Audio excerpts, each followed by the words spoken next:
Hello guys, रेसवे academy पे आप लोगों का तहे दिल से स्वागत है। बीडब्ल्यू के पिछले लेक्चर में जब हम लोगों को पढ़ाया जा रहा था उसमें हमने आपको पढ़ाया था कपलिंग फैक्टर खत्म हो चुका था। उसके बाद मैंने आपको बताया था कि सीरीज और पैरेलल कॉम्बिनेशन ऑफ इंडक्टर कैसे करते हैं, और मैंने आपसे कहा था उसमें एक सपोज करता है और एक अपोज करता है, दोनों के लिए मैंने बता रखा था। ओके,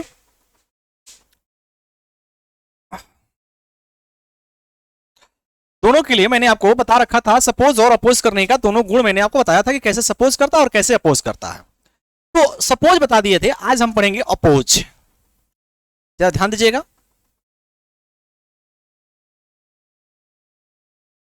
आज पढ़ने वाले हैं हम अपोज।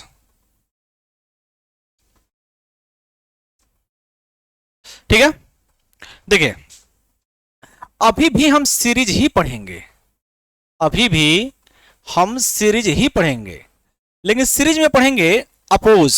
जब विरोध करने के गुण हो तो उसको हम पढ़ेंगे कि कैसे वो अपोज करता है। अपोज करने का मतलब क्या है, यहां से आपको समझ में आएगा कि कैसे वो अपोज करता है, क्यों हम उसको अपोज कह रहे हैं, आपको यहां समझ में आएगा। ओके, देखिए जैसे कि मान लीजिए कि हमारे पास यहां पर दो कॉइल है। सपोज दैट यहां पर दो कॉइल था, वही कॉइल अभी भी है। मैं इसको थोड़ा सा और बड़ा बना रहा हूं ताकि ज्यादा समझ में आए। देखिए एक कॉइल हमारे पास ये था, एक कॉइल ये मान लीजिए और दूसरा कॉइल यहां मान लीजिए।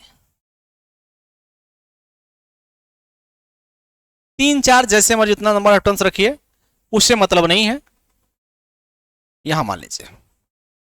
ठीक है बाबू, अब देखो अगर हम इसको सीरीज में रखेंगे, अगर हम इसको सीरीज में रख रहे हैं, इसका मतलब इसमें जो धारा है, जो धारा है वो क्या होगी, धारा समान होती है। सीरीज में धारा क्या होगी, समान होती है। इतना तो आपको पता होगा, सीरीज में करंट क्या रहेगी, समान रहेगी। अब देख लीजिए, मान लीजिए कि हम इसका कनेक्शन ऐसे कर रहे हैं, जरा ध्यान दीजिएगा। धारा इस बार ऐसे जा रही है, धारा ऐसे जा रही है, यहां से होते हुए यहां पर आई, और इसका कनेक्शन अगर हम इसके साथ कर दें, देखिए मैंने थोड़ा चेंज कर दिया है, इसका कनेक्शन अगर इसके साथ कर दें और इस भाई साहब को ऐसे लेते आइए और यहां पर हम सप्लाई देते हैं,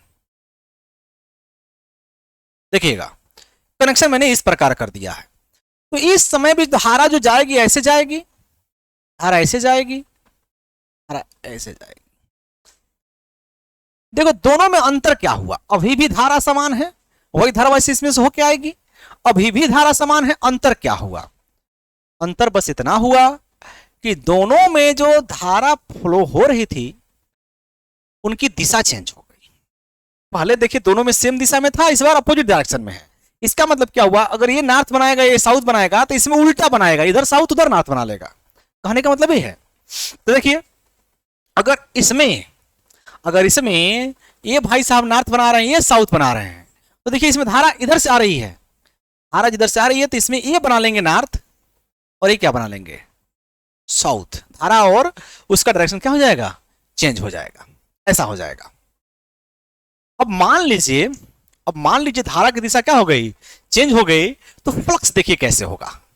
अच्छा पहले देख लेते हैं, इसका जो म्यूचुअल इंडक्टेंस है, इसका जो म्यूचुअल इंडक्टेंस है इसका वो L1 है, और इसका सॉरी सेल्फ, और इसका सेल्फ कितना है, L2 है। ओके, दोनों का अलग अलग मान लीजिए। अभी चलिए पहले फ्लक्स के बारे में बात करते हैं।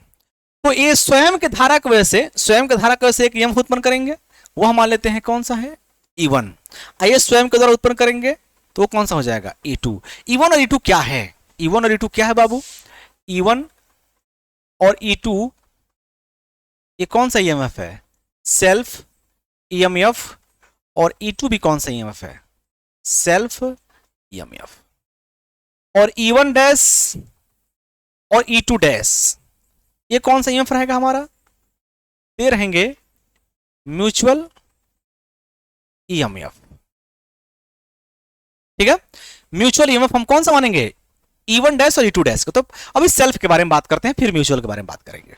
तो जैसे मान लीजिए जो नॉर्थ से फ्लक्स रेखाएं निकलेंगी यहां से, देखिएगा जरा ध्यान से, वो अपना सर्किट ऐसे पूरा करेंगे। इस सेल्फ वाला हो गया, नॉर्थ से निकल के इसमें जा रही हैं, इस डायरेक्शन में होगा।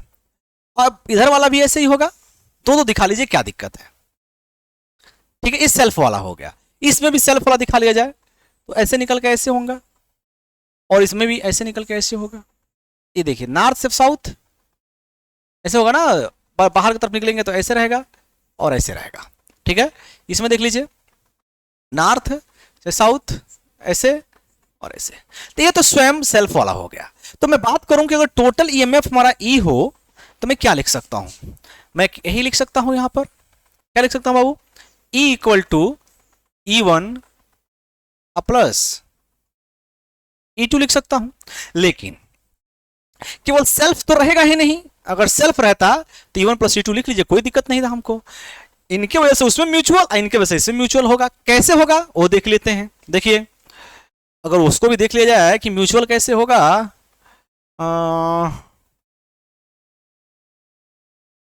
देखो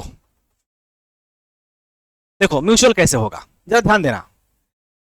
अगर हम म्यूचुअल की बात करें तो इसका जो फ्लक्स होगा, इसका फ्लक्स ऐसे निकलकर ऐसे जाकर इस कॉइल से आएगा। ध्यान देना, तो जब इसका फ्लक्स उसमें गया तो ऐसे आ रहा है ना, ये वाला भाई ऐसे जाएगा तो ये म्यूचुअल उत्पन्न करेगा। तो जो म्यूचुअल उत्पन्न किया है E2 डैश वो इसके ऑपोजिट है। तो अगर मैं E1 E2 जो है उसको लिखूंगा L, ये सेल्फ वाला है, L into D I by D T, तो इसको मैं लिखता M into D I by D T, लेकिन अब इनके उल्टा है इसलिए माइनस लगा देंगे। ओके अच्छा है, आप पहले से इसको माइनस में लिखते जैसे बताए थे लेंज के नियमानुसार, तो उसको प्लस में कर लेते, उल्टा कर लेते, लेकिन माइनस उस मत लगाओ। पहले वो लेंज वाला वो बस नियम है, वो कहीं लगाया नहीं जाता है, लेकिन लगा देना तो कोई दिक्कत नहीं होगा। लेकिन बात ऐसे भी हो सकता है, ये प्लस है तो क्या हो जाएगा माइनस। क्यों माइनस कर रहे हैं? क्योंकि उल्टा आ रहा है। Same to same, same to same अगर मैं बात करूं तो इसमें भी देखो, इस भाई साहब का फ्लक्स, इस भाई साहब का फ्लक्स जब यहां से होते हुए ऐसे जाएगा तो ये फ्लक्स इसमें जब आएगा, ये फ्लक्स जब इसमें आएगा तो एक म्यूचुअल इंडक्शन जनरेट करेगा।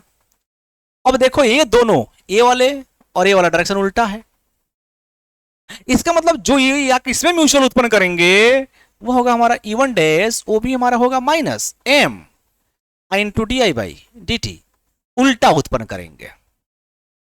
ओके तो यहां पर टोटल ईएमएफ कितना हो जाएगा? अगर सेल्फ रहता तब तो E1 प्लस E2 हो जाता। अच्छा इसका मान कितना होगा? L into D I by D T.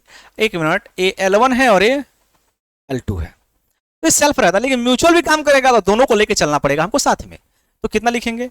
E1 plus E2 अगर सेल्फ रहता तो, लेकिन म्यूचुअल भी आ गया है तो इतना प्लस कर लेंगे। प्लस कितना हो जाएगा? E1 dash. समझ आया ना?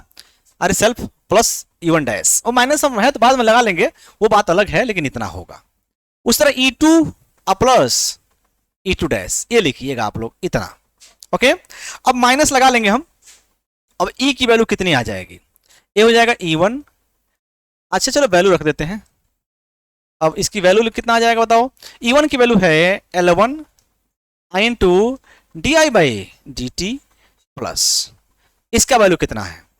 Minus M into D I by D T plus, plus देख लो,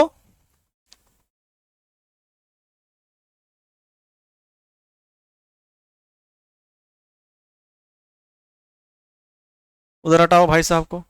चलो अब देखो प्लस E2 का मान कितना है? L2 D I by D two अब प्लस माइनस में M into D I by D T, इतना ही तो आएगा।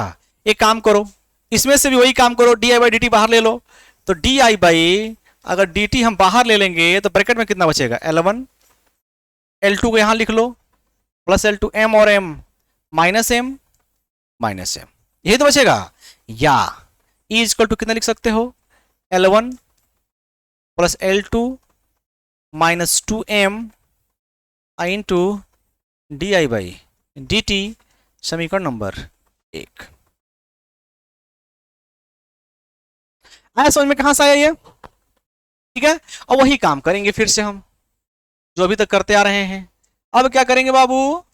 देखो, अब यहां पर हम जानते हैं कि E इक्वल टू कितना होता है, L इंटू di/dt। वही काम दोनों में क्या कर लीजिएगा, कंपेयर कर लीजिएगा। वहां किए थे भाई, यहां पर कंपेयर मतलब तुलना करने पर,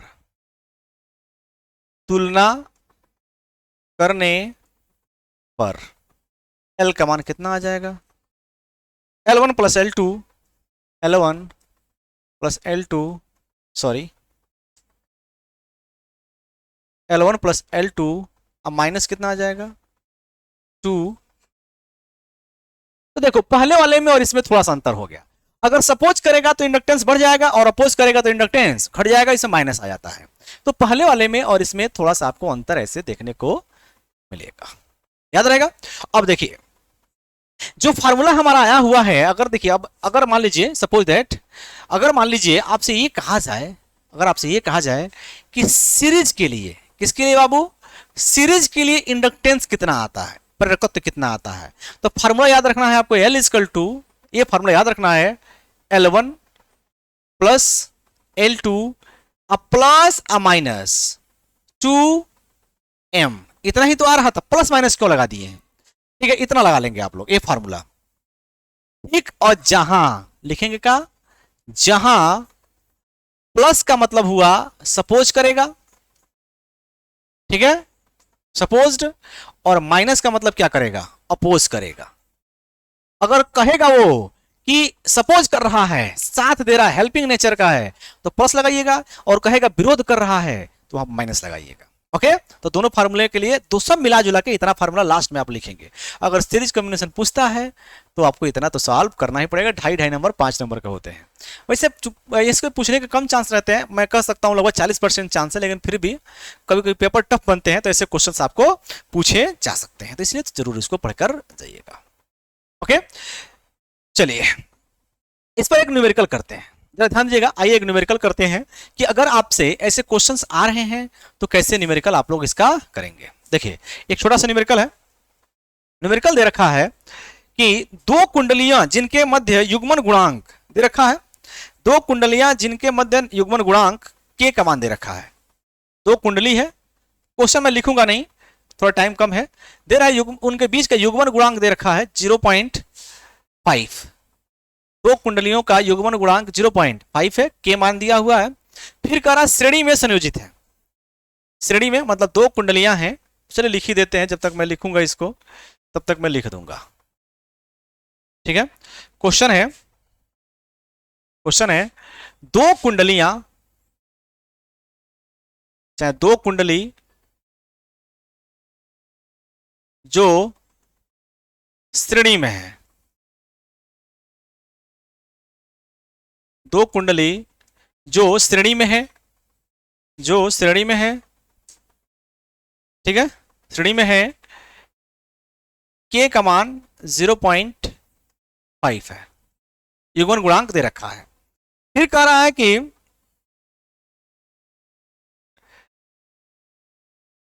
एक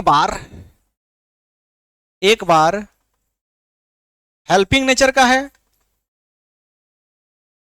एक बार हेल्पिंग है और एक बार अपोजिट है, विरोधाभास है। एक बार अपोजिट है, एक बार हेल्पिंग नेचर का है और एक बार अपोजिट नेचर का है, ठीक है। दे रहा है कि उपरोक्त का कुल प्रेरकत्व ज्ञात कीजिए, ठीक है। नहीं, उपरोक्त का कुल प्रेरकत्व समरूपी मान 1.5 हेनरी और इतना है। अच्छा, ये दे रखा है, कह रहा है कि हेल्पिंग नेचर पर, कह रहा है कि हेल्पिंग नेचर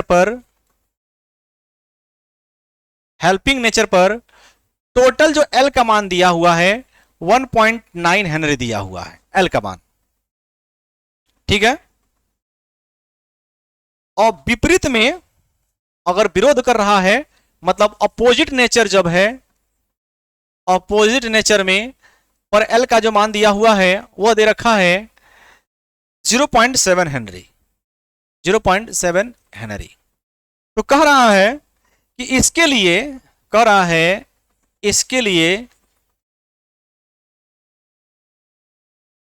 लिए L1 L2 और M ज्ञात करें।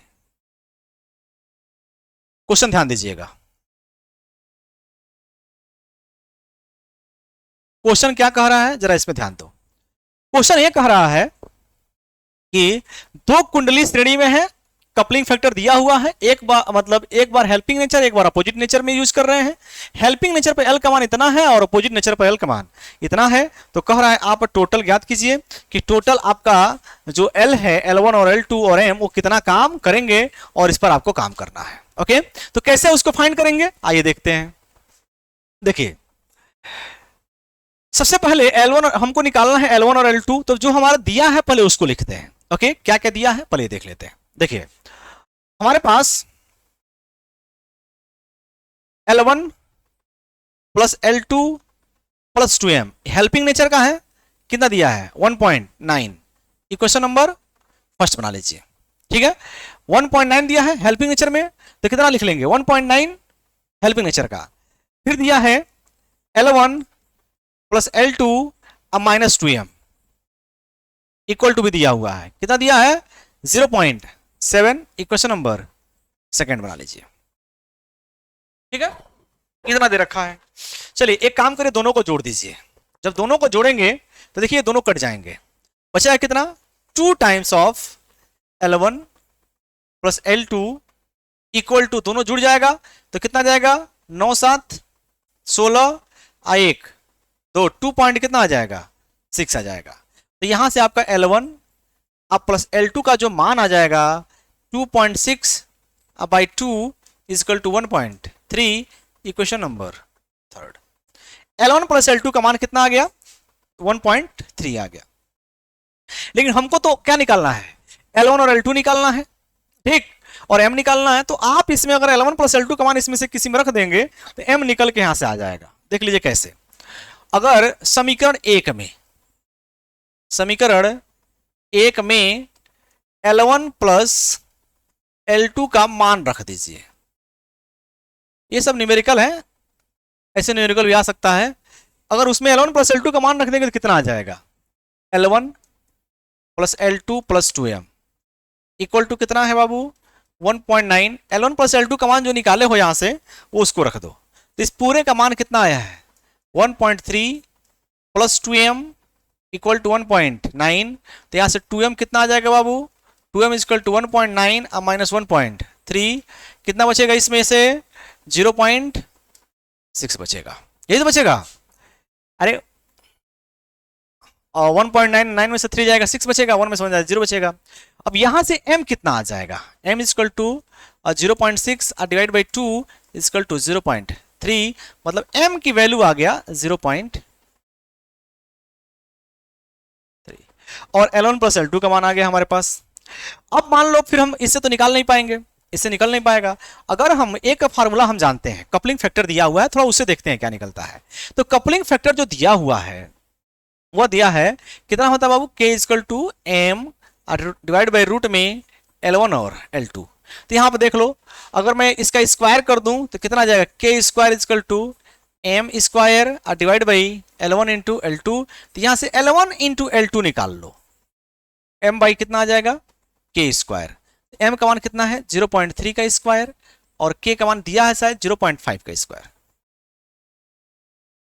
तो कितना आ जाएगा यहां से L1 into L2 equal to आ जाएगा 0.3 गुणा कराएंगे तो 0.9 0.09। ओके, तो ऊपर आ जाएगा कितना, पूरा दशमलव हटा दीजिए, पॉइंट हटा लीजिए, तो आ जाएगा 3 3 9 और 5 25। ठीक है, इतना आ जाएगा। L1 इंटू L2 का मान आ गया 9/25, ठीक है। या फिर 9/25 अगर सॉल्व करेंगे तो 25 कितना हो जाएगा 25 3 75 लगभग 0.35 आएगा, यही करस्पॉन्डिंग, ठीक है 0.36 आएगा। तो L1 और L2 का मल्टीप्लिकेशन कितना आ गया 0.36। इक्वेशन नंबर L1 अब प्लस L2 और L1 plus L1 into L2 आ गया। तो एक फार्मूला आपको पता होगा, पता नहीं पढ़े होंगे कि नहीं पढ़े होंगे। अगर मैं कहूं कि a प्लस बी का होल स्क्वायर इक्वल टू कितना होता है, चाहे a माइनस बी का होल स्क्वायर कितना होता है बताइए। तो इसको आप लिख सकते हैं a, अच्छा पहले लिख लो, a square plus B square अब प्लस कितना होता है 2ab होता है, और a माइनस बी का होल स्क्वायर कितना होता है, ये पहले पढ़े से पढ़े होंगे आप लोग। a square plus B square minus कितना होता है 2ab। एक काम करते हैं, इसमें अगर मैं इस फार्मूले को थोड़ा इस टाइप से लिखूं कि a प्लस बी हमारे पास पता है, ठीक है, और a भी पता है, अगर a माइनस बी निकालना है हमको, तो अपने आप से अगर मैं यहां पे ये लिख दूं यहां पर कि L1 माइनस L2 का होल स्क्वायर अगर मैं कर दूं तो आएगा L1 प्लस L2 का होल स्क्वायर अगर कर दें तो कितना आएगा L square L1 square L2 square plus 2ab, यही तो आएगा, प्लस कितना आएगा 2ab। अगर उसमें हम मान लीजिए कि इधर कितना आएगा L1 प्लस L2 अब माइनस 2ab, उधर कितना आएगा प्लस 2ab आएगा, यही तो आएगा। अब देखो हम ऐसा करें कि इसके वैल्यू पर कोई फर्क ना पड़े, आप लोग इसको पहले से पढ़ रखे हैं। अगर उसके वैल्यू पर हम कोई फर्क नहीं चाहते हैं तो क्या कर सकते हैं, इसमें हम माइनस कर दें माइनस 4ab, देखिए इसके वैल्यू के बराबर आ रहा है कि नहीं, अब अलग कर लेना यार। अब यहां पर देख लो a square plus B square अब प्लस 2ab अब माइनस, तो से कट जाएगा ना माइनस, तो माइनस बचेगा 2ab, तो सही तो है, उसके बराबर आ जाएगा। ये पहले से पढ़ के आएंगे, अब मैं आप डेरिवेशन नहीं कराऊंगा इस चीज को। अरे यार देख लो यार, चलो यहां पर देख ही लो, ऊपर वाले की वैल्यू कितना आएगा, ऊपर वाले की वैल्यू कितना आएगा उधर जो सॉल्व किए हो उसका मान आएगा L1 square plus L2 square plus आएगा 2ab, अपने आप से हम कितना लिख दिए माइनस 4ab, तो अगर इसमें से घट जाएगा ये तो कितना बचेगा L1 square plus L2 square minus 2ab, तो ये माइनस बी का होल स्क्वायर भी तो इतना ही आएगा। अच्छा ab में लिख दिए का, कोई बात नहीं, L1 L2 हो जाएगा, तो इतना ही तो आएगा, तो वैसे लिख सकते हैं। तो देखो क्या करना है, L1 प्लस L2 का मान तुम निकाल चुके हो, कहां निकाले हो, यहां पर है 1.3, L1 प्लस L2 का मान 1.3 का होल स्क्वायर कर देना माइनस 4, और ए बी का मान देखो, ए बी का मान भी तुम निकाल चुके हो। ए बी बार बार लिख दे रहे हैं यार, ए बी नहीं होगा, क्या होगा यहाँ पर ए बी नहीं होगा, यहाँ पर होगा L1 L2, L1 into L2 का मान देखो निकाल चुके होगे, कहाँ आया था L1 L2 का मान 0.36, तो कितना हो जाएगा बाबू, इंटू हो जाएगा 0.36 इक्वल टू इसका कितना आ जाएगा, 13 तरह का मतलब 169 होता है, तो 1 पॉइंट कितना आ जाएगा 69, अब माइनस कितना आ जाएगा इसका 4 6 24 और 4 3 12 2 14, ठीक है 1.44 इतना आएगा।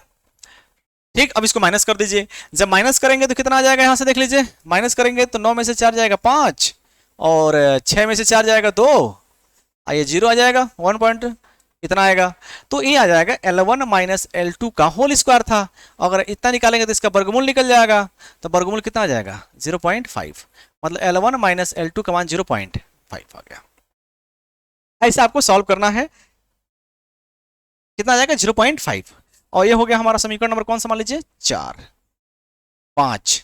अब देखिए समीकरण नंबर 4 और 5, 3 और 5 जोड़ दीजिए, तो वहां से L1 और L2 का वैल्यू निकल के आ जाएगा, तो कितना हो जाएगा L1 minus L2 equal to 0.5 और L1 plus L2 equal to, देखो कितना आया है L1 प्लस L2 1.3, दोनों को जोड़ दो तो L2 कट जाएगा, तो आ जाएगा 2L1 इक्वल टू 1.8 5 3 8, तो L1 की वैल्यू कितनी आ जाएगी 1.8/2, दैट मीन 0.9 हेनरी।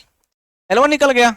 अब L2 निकालने के लिए क्या करोगे, L2 निकालने के लिए किसी एक में रख दो, अच्छा रख दो, अच्छा सॉल्व कर लो, तो इसी में रख लो L1 minus L2 equal to 0.5, ठीक है, L2 का मान L1 का मान रख दो, कितना है 0.9 minus L2 equal to 0.5, L2 equal to कितना आ जाएगा 0.9 माइनस 0.5 सॉरी देखिए माइनस हो जाएगा 0.5, कितना आ जाएगा 0. सही है कि नहीं, 9 4 13 9 4 13 बिल्कुल सही है। ओके, तो ऐसे आप सॉल्व करेंगे न्यूमेरिकल, ये न्यूमेरिकल थोड़ा लेंदी हो गया था, कोई बात नहीं, ऐसे भी न्यूमेरिकल आपको आ सकते हैं, तो ऐसे आपको सॉल्व करना है, ठीक, न्यूमेरिकल ऐसे आ सकता है।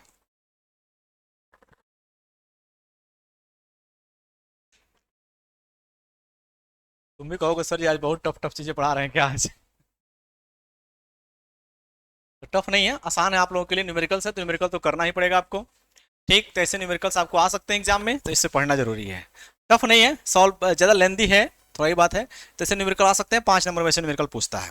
ठीक है, तो ऐसे ध्यान रखेंगे। चलते हैं अगले टॉपिक की ओर। अगला topic very very important. Okay, चलो अगला टॉपिक भी थोड़ा लेंदी है, जरा ध्यान देना। ये टॉपिक भी लेंदी है। क्या है? आओ चलते हैं। अगला टॉपिक भी लेंदी है, कैसे पढ़ेंगे क्या है? तो हम पढ़ेंगे, देखो जैसे कि मान लो कोई कैपेसिटर होता है, कोई बैटरी होती है, तो उसको चार्ज होने में टाइम लगता है। ठीक है, तो आप पढ़ते थे charging and discharging of capacitor या बैटरी। उसी तरह एक इंडक्टर होता है, एक इंडक्टर। तो मैं थोड़ा सा बात करूं, थोड़ा सा आप जान लो एक चीज। जैसे अगर मान लो कोई इंडक्टर है, जरा ध्यान देना, मान लो कोई इंडक्टर है, कोई क्वाइल है, उसमें आप दे रहे हैं कौन धारा? एसी। और आपको पता होगा एसी ऐसे चलता है। ओके, ऐसे चलता है। अब होता क्या है कि जब इसमें आप एसी देते हैं, जरा ध्यान दीजिएगा, जब आप इसमें एसी देते हैं इसको, उस कंडीशन में एसी जब जाएगा तो इसमें एक परिवर्तित फ्लक्स उत्पन्न करेगा, जिसकी वजह से इसमें क्या उत्पन्न होता है? ईएमएफ। इसको बोलते हैं सेल्फ ईएमएफ। पढ़ा रखे हैं कई बार, अभी रिपीट कर रहे हैं, उस टाइम से बहुत बार इसको पढ़ा चुके हैं। सेल्फ ईएमएफ होता है। अब होता क्या है कि जो ईएमएफ इसमें उत्पन्न हो गया है वो एक स्वयं की धारा उत्पन्न करता है, उसको बोलते हैं प्रेरित धारा। ओके, अब वो प्रेरित धारा क्या करता है, जरा ध्यान दीजिएगा। इसमें एक धारा उत्पन्न होगी, ईएमएफ के बाद एक धारा उत्पन्न होती है। इस धारा को हम बोलते हैं इंड्यूस्ड करंट। Induced current. अब इसका काम देखिए क्या होता है। अब इसका काम यह होता है कि जिसके वजह से उत्पन्न हुआ उसी का विरोध करेगा। तो उत्पन्न किसकी वजह से हुआ? ये मेन करंट की वजह से, इनके वजह से उत्पन्न हुआ। अब इसी का विरोध कैसे करता है? जैसे मान लीजिए कि अगर मैं ग्राफ को ऐसे दिखा दूं, तो होता क्या है कि जब धारा का मान यहां से यहां तक, जब यहां से यहां तक धारा का मान बढ़ता है, तो ये प्रेरित मेन धारा का मान जब बढ़ता है तो प्रेरित धारा उसको घटाने की कोशिश करता है, और जब मेन धारा घटता है तो उसको बढ़ाने की कोशिश करता है। मतलब अगर धारा का मान बढ़ेगा तो उसके विपरीत दिशा में फ्लो होकर उसको घटाने की कोशिश करेगा। ठीक, और धारा का मान अगर घटेगा, कहां के बाद? यहां से देखिए घटता है, यहां से घटना शुरू होता है धारा। ये तो माइनस है, ये घटना नहीं है, धारा यहां से घटता है। अभी एसी में पढ़ाएंगे आपको। जब धारा का मान घटता है तो उसी की दिशा में फ्लो होकर बढ़ाने की कोशिश करता है। इसलिए जो धारा होती है वो ऐसे जाना चाहिए ऊपर, लेकिन जा नहीं पाती है, और इसका ग्राफ ऐसे हो जाता है। ओके, इंडक्टर क्या करता है? उसके धारा के ग्राफ को थोड़ा चेंज कर देता है। धारा के मान को अपने मैक्सिमम टाइम में, मैक्सिमम करंट पर पहुंचने के लिए टाइम ज्यादा लग जाता है, इनफाइनाइट टाइम लग जाता है। तो हमको यही पढ़ना है कि एक इंडक्टर अगर हो तो एक इंडक्टर में धारा कैसे राइज करता है, कितने टाइम में अपने मैक्सिमम मान पे पहुंच सकता है। मतलब देखिए मैक्सिमम मान तो यहां पर है, लेकिन हम दिखा रहे हैं यहीं तक पहुंच रहा है, तो यहां तक पहुंचने में वो कितना टाइम लेगा, मतलब अपने मैक्सिमम करंट तक पहुंचने में कितना टाइम लेगा। कुछ लोग इसको उल्टा सीधा पढ़ा देते हैं, स्टोर करता है। भाई करंट स्टोर नहीं करता है, वो उसके मैक्सिमम मान पे पहुंचता है। ठीक है, अगर ऐसा होता, अगर करंट को स्टोर करता, तो एक इमेजिन कीजिए आप लोग, जो हमारे पंखे होते हैं, पंखा में अगर लाइट चली जाए, तो फिर अगर करंट स्टोर किया हुआ है तो मैं इसको बाइंडिंग से कोई बल्ब जला सकता हूं, लेकिन ऐसा होता है? नहीं होता। आप कहेंगे हाँ सर जी चट चट करता है। अरे पागल, वो कैपेसिटर है गधा कहीं का, वो तो करंट नहीं, वो इंडक्टर नहीं है, वो कैपेसिटर होता है, वो चट चट करता है, थोड़ा बहुत चार्ज होता है लास्ट की वजह से। और जो कैपेसिटर होता है ना, जो उसमें कैपेसिटर होता है, अब आप कहेंगे कैसे चार्ज होता है? देखो जरा ध्यान से, अगर एक कैपेसिटर होता है ना, ऐसे संधारित्र होता है, अगर उसको एसी दे दिया जाए तो कैपेसिटर चार्ज नहीं हो पाता है। क्यों नहीं चार्ज होता? बैटरी को अगर एसी दे दिया तो चार्ज नहीं होगा। क्यों नहीं चार्ज होगा? देख लो, होता क्या है कि एसी जो होती है वो ऐसे फ्लो होती है। ठीक है, positive negative, positive negative, positive negative. जब पॉजिटिव जाता है तो ये चार्ज हो जाता है, और जब ये निगेटिव जाएगा तो डिस्चार्ज जाएगा, फिर पॉजिटिव जाएगा, charge negative discharge, charge discharge, charge discharge, charge discharge, चलता रहेगा। अभी बताइए लास्ट में कितना? Zero charge discharge. और डीसी में क्या होता है, सप्लाई एक ही तरफ से हमेशा बनी रहती है, इसलिए चार्ज का चार्जर रह जाता है। अब वो आप जानेंगे कैपेसिटर में बैटरी पढ़ाएंगे तो पढ़ाएंगे आपको हम कैसे चार्ज होता है, बस आपको थोड़ा हिंट दे रहे हैं। अब देखिए क्या होता है, फिर भी आप एसी देते हैं, जब आप एसी दे देते हैं तो देखिएगा इसमें का जो कैपेसिटर होता है, पंखे का कैपेसिटर, वो थोड़ा चार्ज रहता है, चट से करता है। तो कैसे चार्ज रहता है ये जान लो। देखो कैसे चार्ज रहता है। होता क्या है कि मान लो जब तुम इसको सप्लाई दे रहे थे तो जब पॉजिटिव गया तो चार्ज, निगेटिव डिस्चार्ज, पॉजिटिव गया तो चार्ज, निगेटिव डिस्चार्ज, पॉजिटिव गया तो चार्ज, निगेटिव डिस्चार्ज। लेकिन मान लो इसका साइकिल तुम जब स्विच ऑफ किए थे, जब स्विच ऑफ कर रहे थे तो मान लो यहीं पर सप्लाई कट गया, यहीं पर, तो थोड़ा बहुत क्या हो जाता है, चार्ज हो जाता है। और यदि तुम एकदम यहां तक आ गया तब कटे, तब वो चार्ज नहीं हो पाएगा। ओके, डिस्चार्ज फिर से हो जाएगा। तो थोड़ा सा चार्ज हो जाता है, बहुत कम समय होता है ना, कम समय की वजह से कम चार्ज होता है।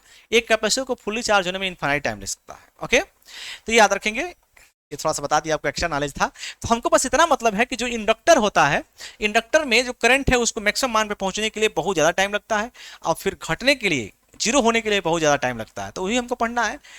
इंडक्टर का डीके मतलब हुआ नीचे आना, और राइज मतलब अप होना, ऊपर बढ़ना, मतलब rise and decay current of inductor. ठीक है, एक इंडक्टर का राइज और डीके मतलब, राइज मतलब हुआ बढ़ना, डीके मतलब घटना, किसका, इंडक्टर का।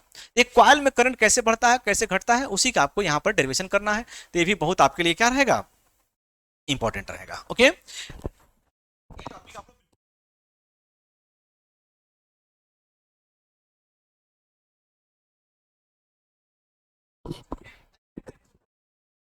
कैसे राइज करेंगे और कैसे इसको डिके करेंगे, आइए देखते हैं। वेरी वेरी इंपॉर्टेंट रहेगा। देखो, तो हमारा चैप्टर टॉपिक का नाम रहेगा rise and decay. Rise and decay, Dinesh Karthik नहीं है, डीके है, decay of current, rise and decay of current in inductor, in inductor. Okay, rise and decay of current in inductor, ये हमारा टॉपिक रहेगा आज का। हिंदी में क्या बोलेंगे, कुंडली का चाहे क्वाइल का, हिंदी में कहेंगे कुंडली का चाहे कुंडली में धारा का, धारा का राइज मतलब होता है बढ़ना, या और डीके मतलब घटना।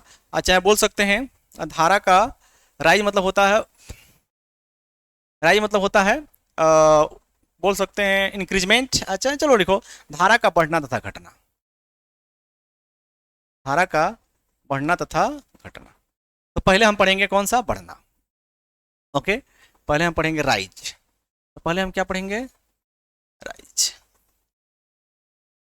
ओके, जैसे चलिए राइज पढ़ते हैं, क्या होता है जरा ये देखते हैं।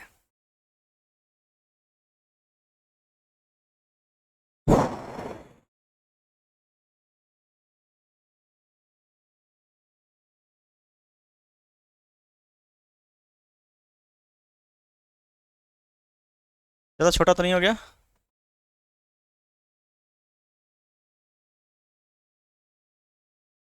देखिए राइज एंड डीके क्या होता है जरा ये देखते हैं। थोड़ा सा और बड़ा कर दें, बस इतना। अब देखिए राइज एंड डीके क्या होता है जरा ध्यान दीजिएगा।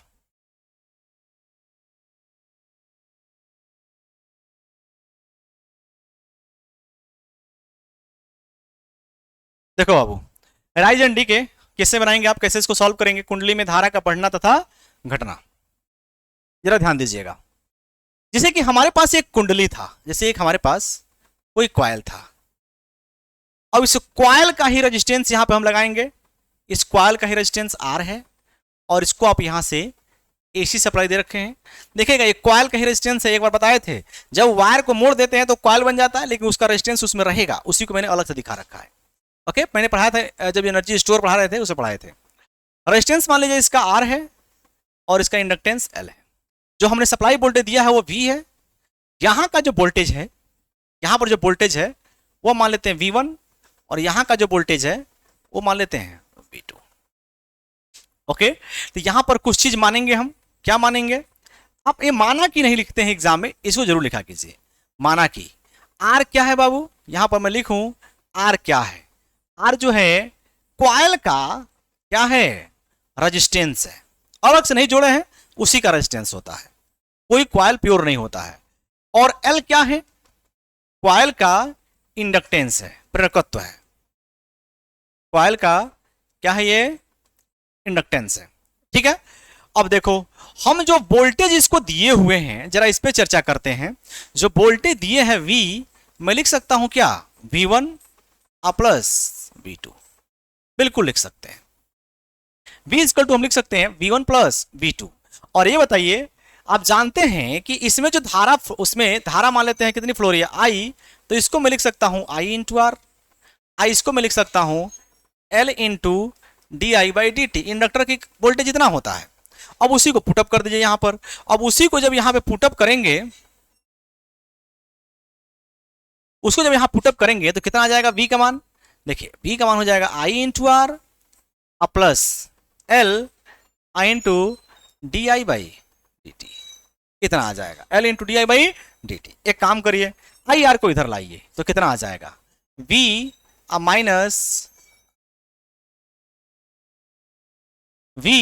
Minus I R equal to आ जाएगा L into D I by D T, L into D I by D T.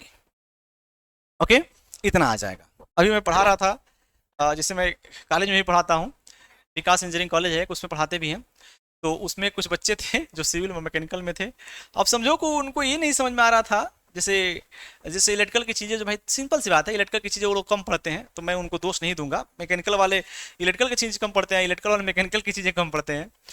ठीक, तो चलो मैं बताऊंगा नहीं कुछ, चलो छोड़ो जाने दो, होता है सब में, होता है, थोड़ा कम पढ़ने की कोशिश करते हैं। लेकिन इलेक्ट्रिकल वाले हैं तो भाई पूरा पढ़ना पड़ेगा, इसमें आप, मैं खुदाई नहीं कर सकता हूँ, मैं इसमें छोड़ने वाला नहीं हूँ आपको। उनको तो मैं डायरेक्ट बता दिया था आर जुड़ा रहता है, लेकिन आपको नहीं बताएंगे, आप भाई इलेक्ट्रिकल के हैं तो आपको मैं बेहतर तरीके से बताऊंगा। भाई उनको बस याद समझाना ज़्यादा नहीं समझना चाहते हैं वो लोग, बस चाहते हैं किस तरह हमको याद हो जाए, लेकिन आपको तो भाई समझना है। तो देखो V minus I R equal to कितना आ जाएगा, L into D I by D T. एक काम करो, इंटीग्रेशन तुमको आता है, इंटीग्रेशन करना है, तो देखो ये इसमें आई है तो आई इसमें है तो एक तरफ कर लो, तो मैं लिख सकता हूं क्या, उसको मैं इधर लेके आ रहा हूं, तो मैं लिख सकता हूं D I by V minus I R, okay, equal to, देखो डी आई इसको मैं इधर लेके आ गया हूं, तो ये जब इधर आएंगे तो कितना हो जाएगा, 1/L आई इंटू, देखो डी टी, इधर जाएगा तो ऊपर, आई आएगा तो नीचे, ऐसे हो जाएगा। ओके, एक काम करते हैं, अभी जब इसका इंटीग्रेशन करेंगे आप लोग, इंटीग्रेशन जब करेंगे तो देखिए इसका इंटीग्रेशन तो हो जाएगा लॉग में, लेकिन माइनस आई आर का करेंगे तो 1/R आएगा माइनस में, तो मैं दोनों तरफ पहले ही से गुणा करा दे रहा हूं, तो उसमें कंफ्यूजन मत होइएगा आप लोग, ठीक है। तो यहां पर मैं लिख भी रहा हूं, वो जानबूझ के मैं करा रहा हूं ताकि बाद में हमको प्रॉब्लम ना हो। दोनों पक्षों में माइनस आर का गुणा कराने पर, माइनस आर का गुणा कराइए, गुणा करा दीजिए, तो इधर आ जाएगा माइनस आर डिवाइड बाई कितना आ जाएगा, V minus I R equal to कितना आएगा, माइनस आर बटा L इंटू डी टी। इतना ही तो आएगा। अब एक काम करिए, अब फिर से दोनों पक्षों का समाकलन कर दीजिए। अब हम यहां पर समाकलन आपको आता होगा, दोनों पक्षों का समाकलन कर दीजिए, समाकलन करने पर दोनों पक्षों का समाकलन कर दीजिए। जब दोनों पक्षों का समाकलन करेंगे तो इधर कितना आ जाएगा भाई, लॉग कितना आ जाएगा, V minus I into R, कितना आएगा 1/R, आर से आर कट जाएगा, अरे यार इसमें आएगा तो आर माइनस 1/R आएगा तो आर से आर कट जाएगा, डायरेक्ट हम इतना लिख दिए हैं, इसीलिए गुणा कराया था यार डायरेक्ट कट जाने के लिए, ठीक। तो लॉग आएगा V minus I into R, ठीक, इक्वल टू क्या आ जाएगा, इसमें आ जाएगा माइनस R/L तो कांस्टेंट है, और यहाँ पे एक है तो एक का क्या हो जाता है, T dt के रेस्पेक्ट में आप प्लस कोई कांस्टेंट कितना कर लीजिए, K कर लीजिए, ओके। या इसको ऐसे लिख लीजिए, log V minus I R equal to, इसको ऐसे में लिख रहा हूं, माइनस टी ऊपर लिख लीजिए और नीचे हो जाएगा L/R, R को अगर नीचे लाएंगे, R को नीचे लाएंगे तो L/ कितना आ जाएगा, R आ जाएगा, अब प्लस कितना हो जाएगा, या log V minus I R equal to, minus T by capital T plus कितना आ जाएगा, ओके। इतना आपका एक इक्वेशन बनेगा। अभी अभी और सॉल्व भी करेंगे। इसको मैं जानबूझ के घेरा किया हूं, जहां जहां देखिए टी बाई टी आया था। अच्छा ऐसे लिख लीजिए, जो कैपिटल टी है इसमें, इसका मान क्या है, देखिए जहां जो एल बाई आर आया था उसका मान कितना रख दिया, टी। इसको हम बोलते हैं टाइम कांस्टेंट। क्या बोलते हैं बाबू, टाइम कांस्टेंट, ये याद रखना है। टी को हम क्या बोलते हैं, टाइम कांस्टेंट है, समय स्थिरांक है, ओके। थोड़ा सा हाँ अब दिख रहा होगा। टी को क्या बोलते हैं, टाइम कांस्टेंट बोलते हैं। अब देखिए कितना आ जाएगा, आ जाएगा यहाँ पे फिर से मैं लिख दे रहा हूं, लॉग लॉग आ जाएगा v minus I R equal to minus T by T plus कितना आ गया के। अब हम यहाँ पर के का मान ज्ञात करेंगे। अरे आप इंटीग्रेशन जब करते थे, याद कीजिए, जब आप लोग इंटीग्रेशन करते तो कांस्टेंट सी आता था, मैं यहाँ पर के मान लिया हूँ, तो के का मान ज्ञात करना है आपको। अब के का मान कैसे ज्ञात करेंगे, ध्यान दीजिएगा। देखिए अगर मैं t इक्वल टू जीरो मान लूँ, इसमें एक स्विच लगा हुआ है, सपोज दैट इसमें एक स्विच लगा हुआ है, t इक्वल टू जीरो, अब स्विच को ऑन करने जा रहे हैं तो धारा कोई फ्लो होगा नहीं। मतलब k का मान ज्ञात करने के लिए, अगर हम k का मान ज्ञात करना चाहते हैं तो t इक्वल टू जीरो पर धारा कितनी फ्लो होगी, 0 एम्पियर। धारा फ्लो ही नहीं होगी, अभी जस्ट समय स्टार्ट हो रहा है। तो मैं इसको क्या लिख सकता हूं, मैं लिख सकता हूं इस पे log v minus I into are equal to minus 0 by capital T plus कितना हो जाएगा के। अब देखिए i कितना होगा इसमें, 0, भाई t इक्वल टू 0 पर i 0 है, तो इसमें मैं लिख दूंगा लॉग v माइनस 0, डायरेक्ट 0 कर दे रहे हैं, i इक्वल टू हो जाएगा k। तो k का जो मान आ गया वो कितना आ गया, लॉग v, यह आ जाएगा k का मान, ठीक है। k की वैल्यू इतनी लेंदी है थोड़ा, ये k की वैल्यू आ जाएगा log v। अब एक काम करिए, समीकरण में रख दीजिए log, कितना आ जाएगा देख लीजिए। हाँ अब देखिए, अब इसमें रख लीजिए, अब लिखेंगे k का मान, k का मान समीकरण, कौन समीकरण बनाए हो, इसको 1 मान लो चाहे 2 मान लो, समीकरण 2 में रखने पर, समीकरण 2 में रखने पर k का मान समीकरण 2 में रखो इसमें, तो कितना है ये लॉग, देखो ये लॉग कितना है v minus I R equal to minus T by T, minus T by T plus K का मान कितना है लॉग v। अब उसको इधर लेके आ जाओ, लॉग v को इधर लेके आ जाओ तो कितना आ जाएगा log v minus I r minus log v equal to minus T by t. अब जानते हो log a minus b, sorry log a minus log b का मान कितना होता है, log a बाई बी होता है। तो ये दोनों की वैल्यू कितनी हो जाएगी, log कैपिटल B माइनस आई आर बटा कितना हो जाएगा b equal to minus T by t. समीकरण नंबर 3 या 4, समीकरण नंबर 3 मान लीजिए। आया समझ में, चलो मैं थोड़ा इसको और सॉल्व कर दे रहा हूं यहाँ पर कितना आ गया log v minus I R equal to, मैं इसको ऐसे लिख सकता हूं क्या, minus T by T into log E base E, इसका मान 1 होता है, मैं अपने आप से गुणा करा दिया हूं, ओके, अपने आप से मैं गुणा करा दिया, उसका वैल्यू 1 होती है। अब एक काम करो, अब कितना आ जाएगा log v minus I R equal to, v minus I R equal to कितना आ जाएगा, इसको ऐसे लिख सकते हैं क्या, log e to the power minus T by t, बिल्कुल लिख सकते हैं।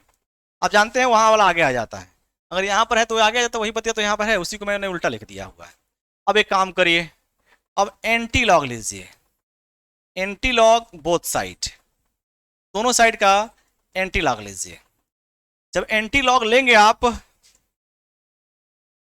देखो जब एंटी लॉग दोनों साइड का लोगे तो कितना आ जाएगा, लॉग हट जाएगा तो हो जाएगा v minus I R equal to E to the power, यहां से E to the power minus T by T. 1 minute, कुछ छूटा है क्या, अच्छा बाई वी भी तो है यहाँ पर, by v by v by v, ये छूट गया था, इतना आ जाएगा, ओके, अब इसको गुणा करा दो उधर, कितना आ जाएगा, v minus I R equal to v into e to the power minus T by t, इतना आ जाएगा। अब एक काम करो, इधर भी v है उधर भी v, दोनों को एक साइड में ले लो, तो हो जाएगा v, यहाँ से v, चाहे एक काम करो उधर भी लेके लिख दो, का पावर हम चेंज करेंगे, इसको ऐसे लिख दो, ये हो जाएगा i into are equal to हो जाएगा v minus v e to the power minus T by T.